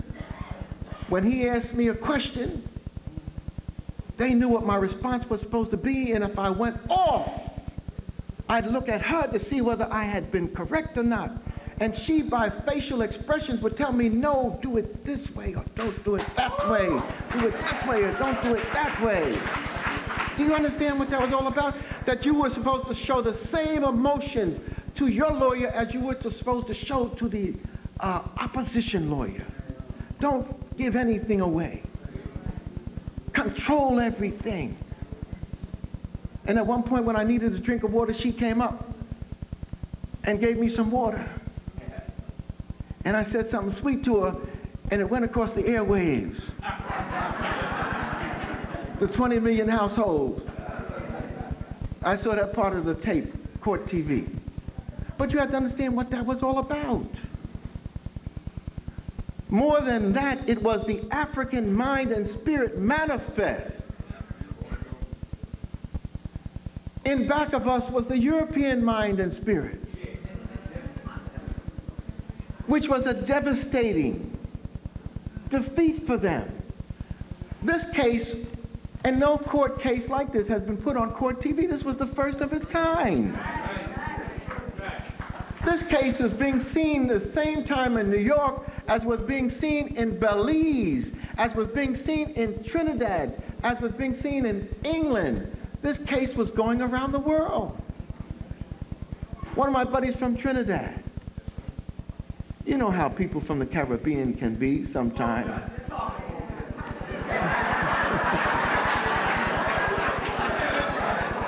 Particularly the women folk, being very protective of their men folk and their children. Well, Brother Sam's mother has been telling him, son, be cautious. You up there with that Dr. Jeffries. And we done heard and seen the stories in the newspapers and on the radio. So you be careful. When court TV arrived in Trinidad, who was the first person to call him up and say, get next to Dr. Jeffries and give him a hug for me? Because again, there was this manifestation of the truth. So we have to understand that we're at a historical moment. You don't get many of these. You've got to sit down with us and work this out to maximize it. Not for us, because our contribution has already been made, but there are generations behind us. Those in their 30s, 20s, preteens that are looking at us, waiting for us to give them the direction and mapping out and charting a course for them to follow. I have been fortunate to travel around the country with Dr. Khalil Muhammad and others and seeing these youngsters that are out there. You got something that never has been out there before. We wasn't ready in the 60s and 70s because we was fooling around with black studies, as Dr. Clarke was saying. We didn't know what black studies was. We bumped into black studies after student protests. Then we got serious. And they're not questioning my scholarship. He has no scholarship. If I had no scholarship, there would be no problem. There would be no problem. It is the type and nature and purpose and intent of the scholarship that they have trouble with. We have been on a devastating process in destroying white supremacy by tapping into this knowledge. And as Dr. Clarke says, when you tap into not blackness, but Africanness, it unravels the whole process. When you tap into Africanness, you become the first world peoples. You become the peoples who are what I call involved in African primacy. We don't have to deal with the question of supremacy and inferiority, but we have to deal with primacy. When you're involved with Africanness, you will open yourself up to Asia as an extension of Africanness. When you're involved in Africanness, you open yourself up to Native America as an extension of Africanness. When you're involved with Africanness, then you don't have to worry about who and where the Greeks entered. They entered behind you, way, way, way behind you. You don't have to worry about the Judeo-Christian heritage. It springs from your traditions and understanding and knowledge. So they have to keep you from this Africanness, plug you into Negro-ness or blackness so you have a slave standard in reference to them. But when we have broken out of this, as Tony said, we're talking about slavery, and you can't talk about enslavement of Africans until you talk about the white slave trade. Now, Tony was mentioning the white slave trade in terms of the beginning of this century when there was what was called the Odessa Halls. In Russia, Odessa area, the women were used for the prostitution of the white slave trade. I was told this by Phil Baumel, the dean up at City College. As soon as we bring them some knowledge, do you know about this? Then they have to one-up us. Do you know about the Odessa Halls? I went to him about Murder Incorporated and the Jewish mafia connections with the Italian mafia connection. And he wanted to show me, but you still don't know it all, brother. Do you know about the Odessa hoes?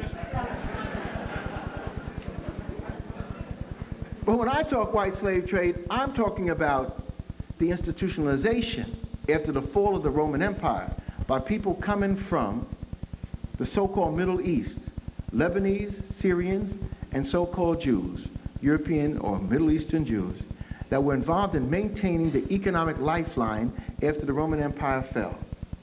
And that lifeline was centered around two main items: furs and people. And the people were the Slavic masses in Central and Eastern Europe. The word slavery comes out of the Slavic people's experience in that process. And you're talking about 1,000 years before the 1500s and the African enslavement process. That's the history. Now don't take my word for it. You know, let's go to the books.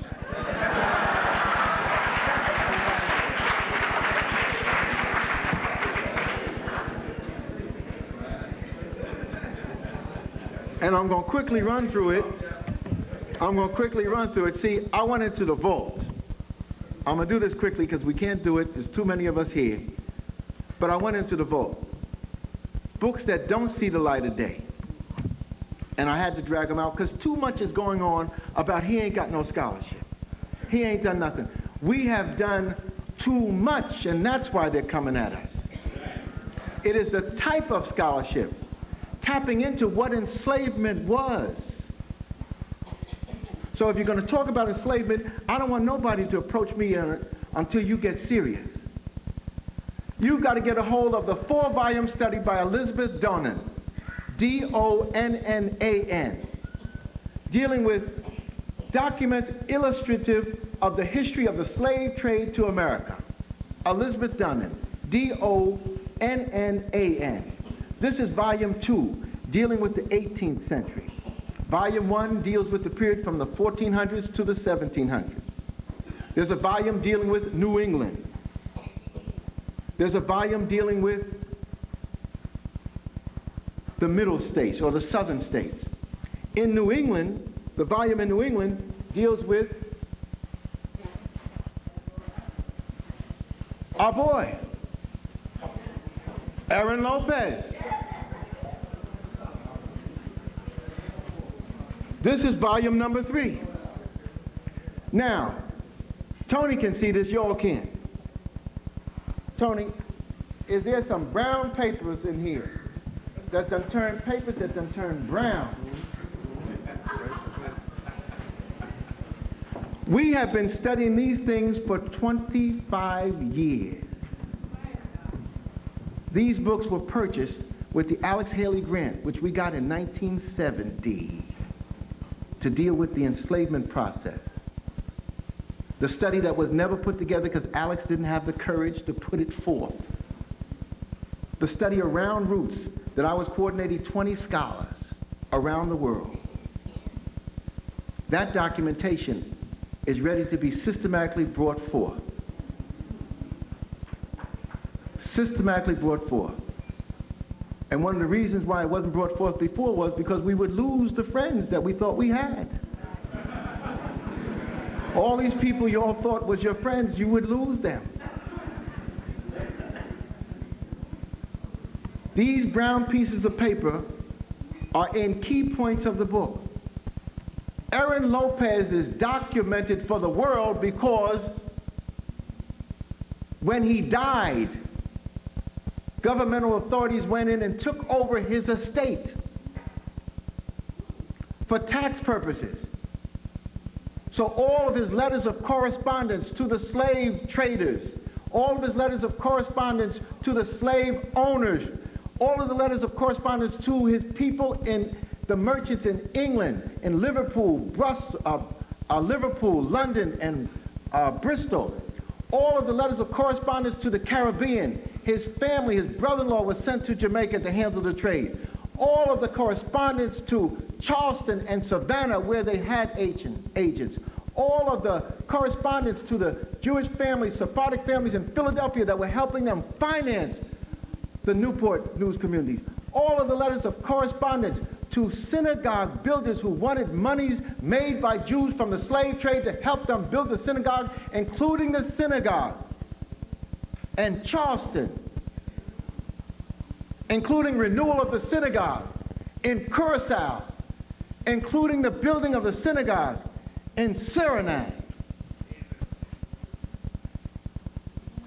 When Clinton Cox wrote an article about Aaron Lopez in the City Sun, and he had reference to Aaron Lopez sending a letter to his slave trader on the west coast of Africa to make sure as you bring the cargo into Barbados that you brand these Africans to separate the different loads from where they were being dropped. These documents are in these books. As Tony says, the books have been written by themselves. If they want us to stop dealing with this truth, they need to stop publishing the books and burn the old ones that they already put out. Because it's in the books.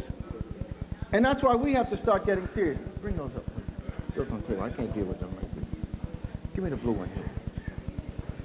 When you want to talk about the early slave trade, the white slave trade, you need to get Marvin Lowenthal's book, The Jews of Germany, a story of 16 centuries. If anybody gets a copy, I'll pay them $100 for it. This one I took out of the City College Library. It wasn't doing no good in the City College Library. The copy that I had, somebody walked off with. I hope they're doing a good job with it. I still think Sister Dr. Shashi McIntyre has my copy. And she wrote a fantastic article on slavery, and it was in the City Sun, so if that's what she's doing with the work, continue, Sister Shashi. But the Sons of Africa went into the City College Library, found another copy. It hasn't been in the library for some time. The Jews of Germany, 1937, Marvin Lowenthal writing a history of the involvement of Jewish merchants with Catholic merchants and the Catholic Church in setting up the white slave trade in Eastern Europe. That's in the Albany speech, because Mayor Koch asked me about it, and he saw this book. This is one of the books we laid out for him.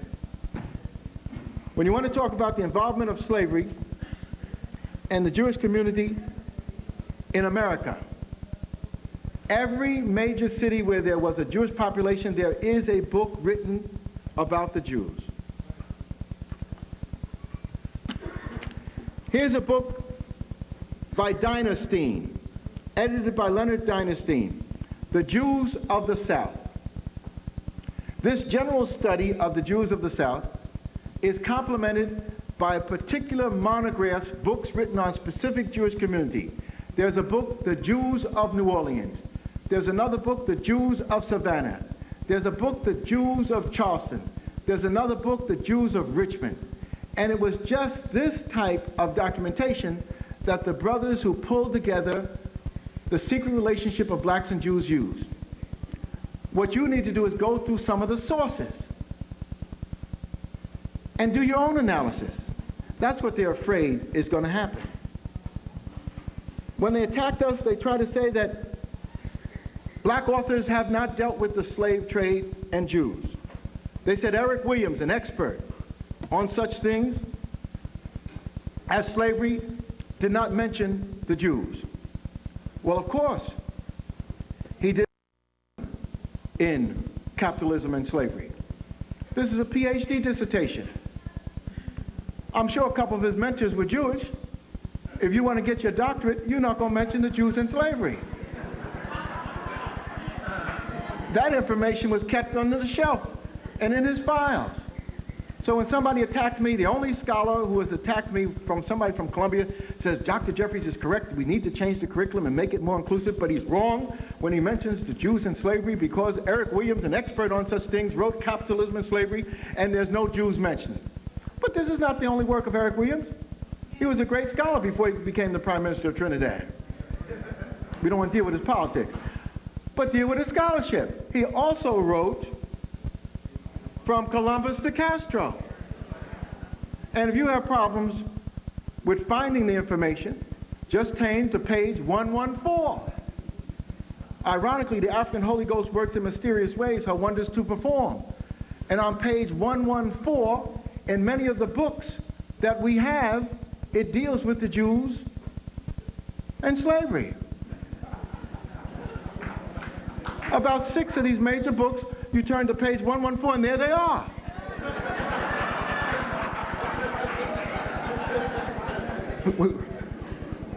But don't just look at page 114. Turn to page 152. On page 152, it deals with somebody who's not even mentioned in the index. That's why you have to have scholarly teams of people working on these things.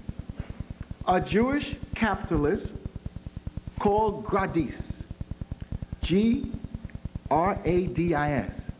is mentioned on page 152 as one of the leading slavers out of Bordeaux in France.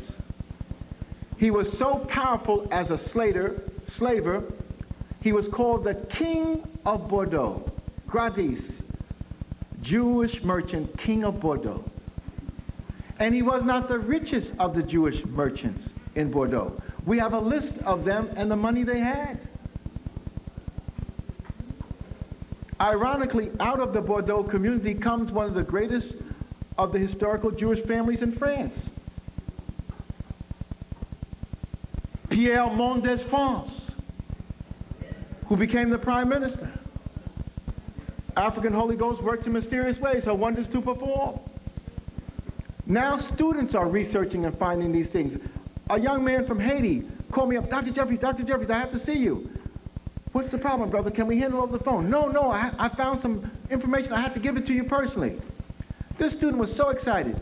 He had been in the libraries or bookstore and found a case study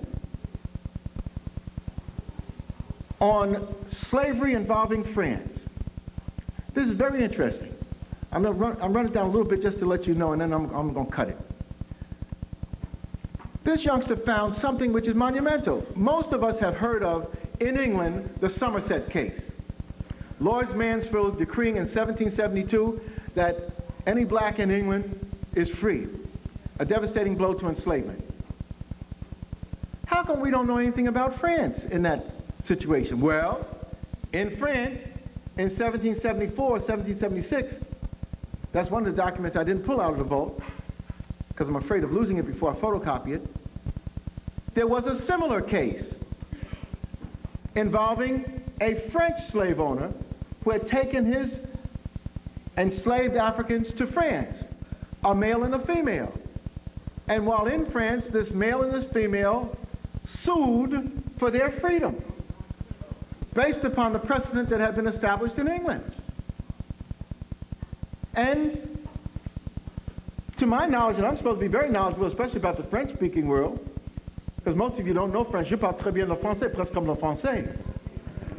So I'm supposed to know a little bit more than you in that area, but I had never heard of this case. The Jewish merchant being sued by enslaved Africans. And who was this merchant?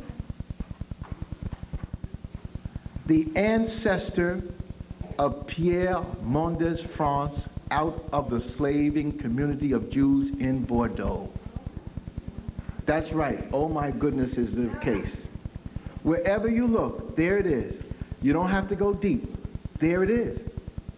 And this is why they want to shut this down.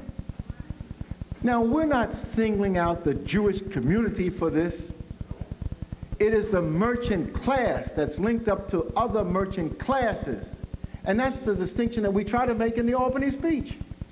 The Jewish community was being persecuted by the systems that the European white supremacists have set up. But they always invite the Jewish rich in to join them, even while they are persecuting the Jewish poor. Business is super business when it involves a Jewish business connection. Because you're talking about family connections that are in different parts of the world. when the Jews of Spain were forced to convert to Catholicism, and others who didn't want to convert fled Spain and went to Brazil and other places, they maintained their links as family. When the Jewish converts, the new Christians, the Morenos, stayed in Portugal and Spain, and others who fled wound up coming into Amsterdam and being invited in by the Protestants in Amsterdam, the capitalists there, to join them, they maintained their family links with the Jews who had converted to Christianity. So don't take my word for it. There's one scholar who's unraveled all of this, and his name is Jonathan Israel. In the Albany speech, I held one book by Jonathan Israel.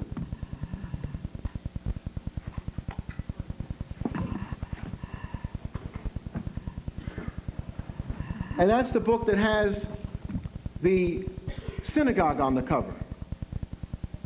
European Jews in the Age of Imperialism, 1550 to 1750. That's the age that the Christian capitalists invited the Jewish rich in to Amsterdam, Hamburg, London, to help these Protestants rip the system of exploitation off from the Catholics. So he has a series of 5 books. One of them is Dutch Primacy in World Trade, 1585 to 1740. The name Jonathan Israel. Anything he writes, you get. Here's a major book by Jonathan Israel, Empires and Anthropos, the Dutch, the Spanish monopoly, and the Jews, 1585 to 17. 1585 to 1713. Jonathan Israel. But if you want to deal with the history of enslavement, you've got to go to the Caribbean and to Latin America, Brazil. Because that's where the first Jewish community was planted in Brazil, working with the Portuguese. But then when the Dutch came and took over Brazil, then the Jews switched from their loyalty to the Portuguese, and the Jewish merchants joined the Dutch and revived the sugar plantations in Brazil. But then when the Portuguese got a fleet together and in 1654 sent that fleet down to Brazil, then the Dutch had to flee with their Jewish merchant partners, and in 16 ships, 4,000 to 5,000 of them left Brazil. Where did they go? Eric Williams says clearly on page 114 they went to the Caribbean. But then you have to research these things out. That's not the whole story. Only 2 of the 14 ships went to the Caribbean, or 16 ships went to the Caribbean. 14 went to Amsterdam, but the rich Jewish community in Amsterdam was tired of receiving Jewish poor and oppressed. So they received them temporarily as refugees, they gave them a meal and sent them to other to Brazil with the Dutch. When they came with the fleet, they had to get their asses out there. And they went to Curacao, they went to Suriname, they went to Barbados, they went to Guadeloupe, they went to Martinique, they went to Haiti. Eric Williams, page 114. That's just a superficial citation. If you're a major station, then you've got to and the rise of 1624 to 1713. That Jonathan Israel is writing up in terms of the rise of the Jewish merchant class. So this documentation is there, but everybody says that we are unscholarly, with fantasies. But African peoples over this next decades have to deal with the question of reparations. And that means we have to have a systematic scholarly approach to our experience, particularly enslavement. And you just can't say Africans enslaved Africans and Arabs enslaved Africans. You've got to deal with, as I said in the Albany speech, the whole ball of wax. That means you have to become experts in European imperialism and the rise of capitalism and the shift of European resources from the Mediterranean to Northern Europe when capitalism was moving into another stage of development. We got to have study groups. If out of this type of organization and meeting we don't come up with several study groups, then we're not serious about what we're doing. And just to touch on two other things, because it's the hot issue, Hollywood. I didn't use Du Bois' book, Empire of Their Own. I just cited it. I didn't use his statistics. I didn't need it. I've been looking at these movies for some time myself, for at least 45 years or more. But he wrote Empire of Their Own, How the Jews Invented Hollywood. Well, all I have to do is read the cover. And if your basic thesis is sound, then I'm going to use it. If they invented Hollywood, what was its impact on black people?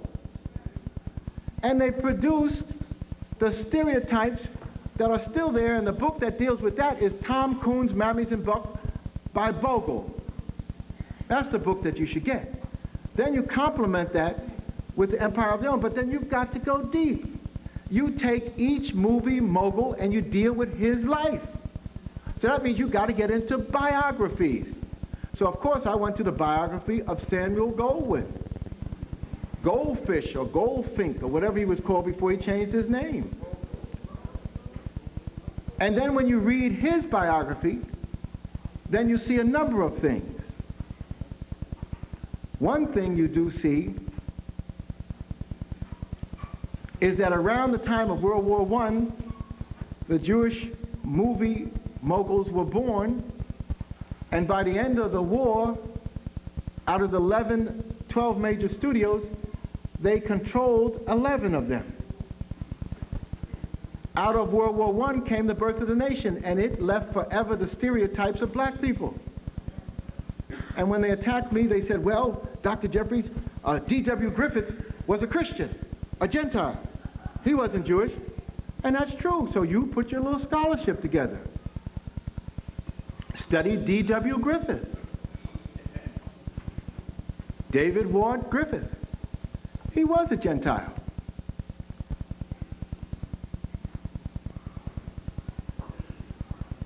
But he also was one of the renewers of the Ku Klux Klan.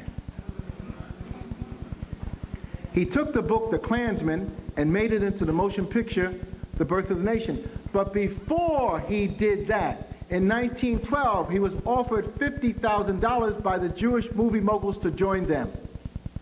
And he said, I think I can do better. When The Birth of the Nation came out, these Jewish movie moguls moved on him again and said, we want part of the action. And he gave them part of the action. The greatest of the Jewish movie moguls, Louis B. Mayer, controlled the New England rights of The Birth of the Nation, and he made $500,000 in 1915 money. That's like $10 million today. It was that $500,000 from The Birth of the Nation that set Louis B. Mayer on his way to become the greatest of the movie moguls. And from that point on, W.D. Griffith was a member of the inner circle and the fraternity for the next 25 years. Just a little bit of research gives you the truth. So they better not raise D.W. Griffith to me again. Now, I indulge you in this just to let you know that you've got work to do. When we mention the mafia, we're not talking about the Italians.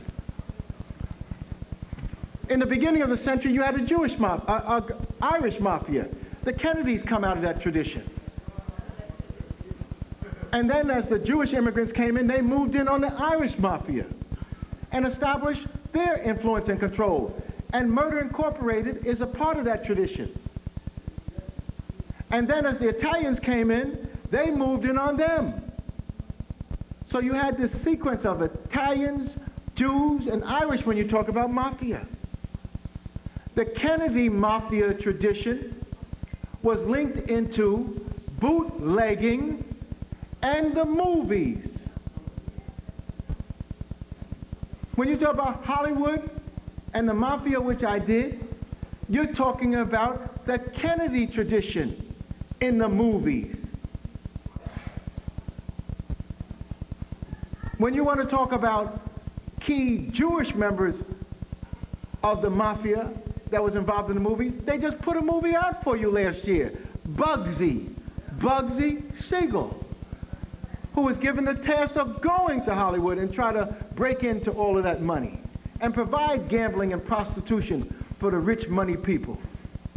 Prohibition meant that they could not function normally, so they had the gambling and the prostitution in ships off of the coast around Catalina Island. But don't take my word for it.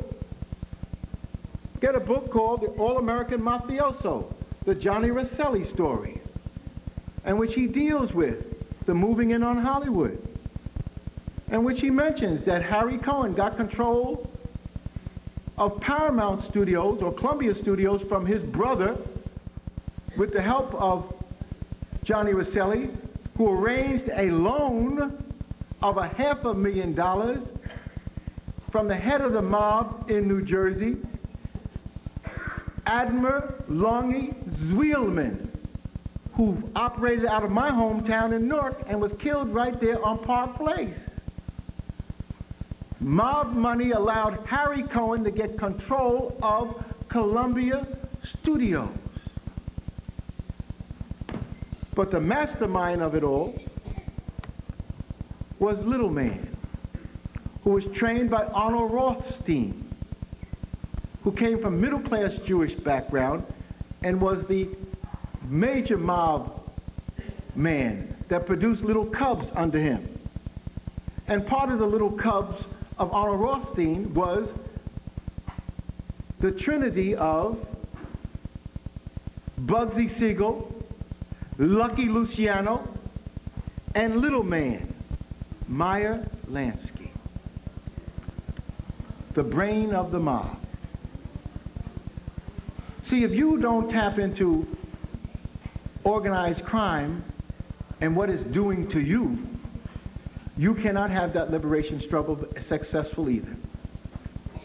I raised it, and I risked my life in raising it because mafiosos will kill each other and their mamas, so you know they will not hesitate to kill me. Others may hesitate because of the ramifications, but the mafioso don't give a damn. But somebody has to raise this question for you because many of your political leaders, including many of your ministers, are controlled, dominated, and influenced by organized crime.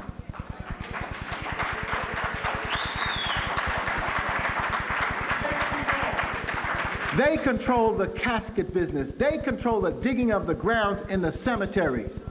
Organized crime, and any minister is going to have to work through them to bury the dead. We got a lot to do, brothers and sisters. We need to stay together. Africans must unite. Truth crushed the earth will rise again stronger than before. We are still in the middle of the legal process. We won a victory that will stand forever. This case is now part of the legal archives of America and the world. But the jury is still out trying to decide the penalties, and it's killing me. The longer they stay out, and the more money they think they're going to get me, the bigger hole I'm going to be in, because we will never be able to collect any money.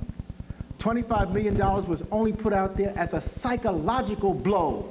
It's not any realistic money. Some of y'all is already calling me. How are we going to spend the money? And can I get my $10 back? That was a psychological blow. If we're lucky enough to get any money, you know it's yours. And we will use that to be a catalyst to raise more money, because whatever we get is not going to be enough. But there's going to be no money. There's no millions of dollars.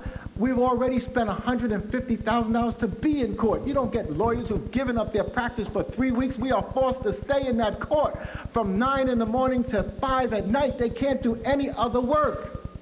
They've given up their legal practice. They are sinking in a hole. The money is not there. Just to get the transcripts is costing us $20,000.